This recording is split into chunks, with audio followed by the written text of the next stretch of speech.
মনে রাখবেন, আপনি যদি লা ইলাহা ইল্লাল্লাহর অর্থ বুঝতেন, লা ইলাহা ইল্লাল্লাহর জ্ঞান যদি আপনার থাকতো, তাহলে আপনার হাতে কালো ধাগা এখন থাকতো না।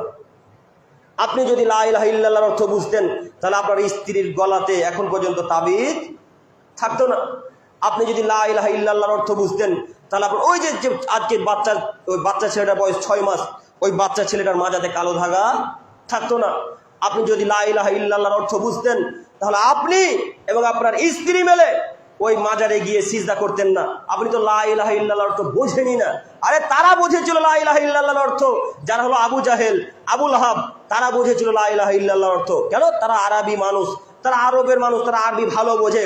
যখন মুহাম্মদ সাল্লাল্লাহু আলাইহি ওয়াসাল্লাম বললেন যে লা ইলাহা ইল্লাল্লাহ, আল্লাহ ব্যতীত কেউ নাই, তখন আবু জাহেলের বড় বড় কাফেররা বললেন, আরে আশ্চর্য ব্যাপার, আরে খ্রিস্টান ইহুদিরা তো অন্তত 3 জন আল্লাহ মানে, আর মোহাম্মদ বলছে 3 জনও নয়, একটাই আল্লাহ, তাও নাকি আমার সপ্তম আকাশে থাকে। এ কি যেমন তেমন কথা? মোহাম্মদকে হত্যা করতে হবে, নইলে মোহাম্মদকে আরব থেকে তাড়িয়ে দিতে হবে, নইলে জেলখানায় বন্দি করতে হবে। এই 3টা কাজের মধ্যে যে কোনো একটা করতে হবে। আবু জাহেল, আবু লাহাব বলছে, আরে যেমন তেমন কথা, 360টা মাবুদকে, 360টা আল্লাহকে মোহাম্মদ একটা আল্লাহ বানিয়ে দিল, এটা কি যেমন তেমন কথা? তারা বুঝেছিল লা ইলাহা ইল্লাল্লাহর অর্থ, লা ইলাহা ইল্লাল্লাহর অর্থ বুঝেছিল, এই জন্য তো তারা লা ইলাহা ইল্লাল্লাহ পাঠ করেনি।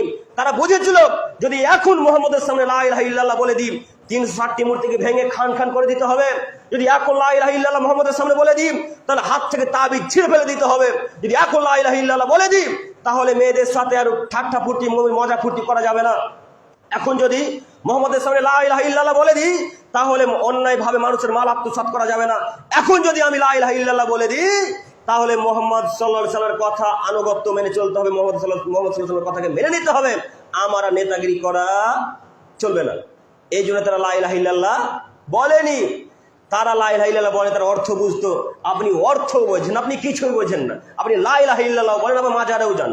আপনি লা ইলাহা ইল্লাল্লাহ বলেন, আবার হাতে তাবিজও আছে। আপনি লা ইলাহা ইল্লাল্লাহ বলেন, আবার রাতের বেলা যদি অন্য পেঁচা পাখিতে ডাকে, তাহলে আপনি মনে করেন যে আজকে কোনো লক্ষণ ঘটবে, তাই না? কথা বুঝতে পারেন না, মনে হয় কথা ভুল হলো কি? যদি পেঁচা পাখিতে একবার ডেকে দেয়, তাহলে তার মাথা খারাপ হয়ে গেল, আজকে বাড়িতে কোনো দুর্ঘটনা ঘটে যাবে গো, ছি ছি ছি, কি হয়ে গেল। মনে রাখবেন, এগুলো সবই শিরক।